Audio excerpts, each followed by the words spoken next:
الظالم کا نام ہے جس نے محرمات پر ظلم کیا، یزید الظالم کا نام ہے جس نے شریعت پر ظلم کیا، یزید الظالم کا نام ہے جس نے قوم پر ظلم کیا۔ میرے امام اس کے خلاف اٹھ کر کے کھڑے ہوئے اور لوگوں کو بتایا کہ ظالم کی حیثیت کیا ہوتی ہے۔ یاد رکھنا، ظالم طاقتور نہیں ہوتا بلکہ ہمیشہ ظالم بزدل ہوتا ہے۔ اللہ اکبر، مجھے ظلم پر بات آئی تو بات عرض کروں بڑی معذرت کے ساتھ، ہم بھی ظلم کرنے ظالم ہیں ہم لوگ۔ حسینی کبھی ظالم نہیں ہوتا، حسینی مظلوم تو ہو سکتا ہے، ظالم نہیں ہوتا۔ لیکن آج ہم ظلم کر رہے ہیں، بیٹیوں پر باپ ظلم کرتا ہے، بیوی پر شوہر ظلم کرتا ہے، مقتدی امام پر ظلم کر رہے ہیں، پڑوسی پہ ظلم کرتا ہے۔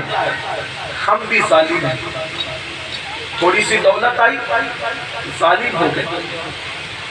بیوی پہ ظلم کیا ہے؟ ایک بیوی کے ہوتے ہوئے کسی دوسری عورت کے ساتھ ناجائز تعلقات قائم کرنا، یہ بیوی پہ ظلم ہے۔ اور یاد رکھنا، ظالم ظلم کر کے سو جاتا ہے مگر مظلوم کو نیند نہیں آتی۔ مظلوم بھی جاگتا ہے اور مظلوم کا خدا بھی جاگتا ہے۔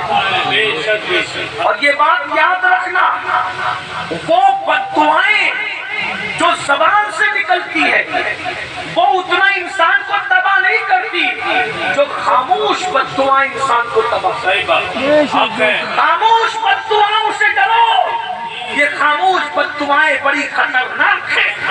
لنکا میں لگنے والی آگ اتنی تباہی نہیں مچاتی جتنا خاموش بددعائیں انسان کی زندگی میں تباہی مچایا کرتی ہیں۔ یہ خاموش بددعا کیا ہے؟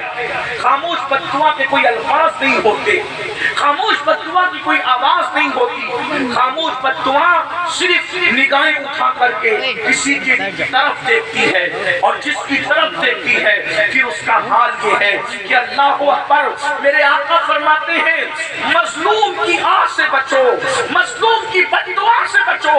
اللہ کے اور مظلوم کی بددعا کے درمیان کوئی پردہ نہیں ہے، ادھر نگاہ اٹھتی ہے اور ادھر مظلوم کی بددعا باب اجابت الہی سے ٹکراتی ہے۔ میری بات توجہ سے سننا، آج میں کردار امام حسین پیش کرنے جا رہا ہوں، لیکن بات مظلوم اور ظالم کی آئی ہے تو ایک بات آپ کے سامنے پیش کروں۔ آج دولت ہے، فیکٹری ہے، مال ہے، کتنے جوان ہیں جو بیوی کے ہوتے ہوئے کسی نہ کسی کے چکر میں پھنسے ہوئے، وہ ظالم ہے۔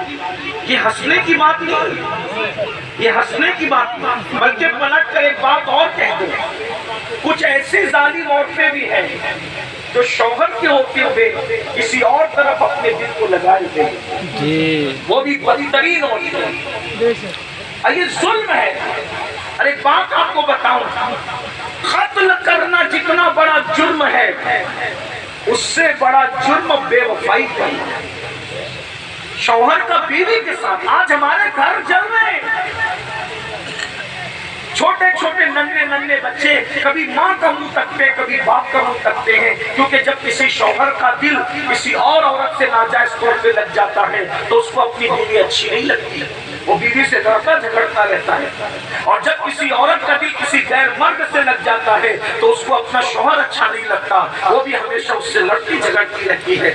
لیکن آئیے، یہ ظلم ہے، اور میں آپ سے کہہ دوں کہ اللہ رب العزت ظالم کو بہت بدترین موت عطا کرتا ہے۔ ظالم اور مظلوم کی بات آئیے تو ایک بات مجھے یاد آئی، ہلاکو کیسے مرا؟ خاموش بددعا سے مرا۔ میں پہلے کہہ رہا ہوں، خاموش بددعا بڑی خطرناک، الفاظ والی بولنے والی بددعا بھی خطرناک ہوتی ہے، لیکن خاموش بددعا زیادہ خطرناک۔ آج میں آپ کو یہ کہنا چاہتا ہوں، خاموش بددعاؤں سے بچو، خاموش بددعاؤں سے